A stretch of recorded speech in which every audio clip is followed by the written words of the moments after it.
આપણા ગુજરાતમાં દ્વારકાનાથ વિરાજેલા છે. દક્ષિણ ભારતમાં તમે જાઓ, વેંકટેશ બાલાજી મહારાજ વિરાજેલા. વેંકટેશ બાલાજી મહારાજના મંદિરમાં 12 મહિમા અતિ ભીડ હોય. ગમે ત્યારે જાઓ. ધર્મ દર્શન કરવા હોય તો 7 કલાક 8 કલાક તપશ્ચર્યા કર્યા વિના ધર્મ દર્શન થાય નહીં. આજકાલ લોકો હવે પૈસા આપીને આગળ જવા લાગ્યા છે.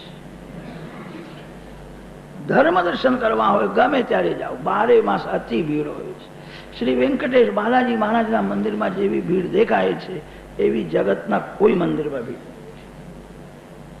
સર્વકાલ અતિશય ભીડ હોય છે. બાલાજી મહારાજનું સ્વરૂપ અતિ દિવ્ય છે.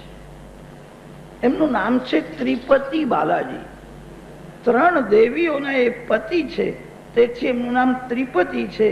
શ્રી દેવી, લીલા દેવી और भूदेवी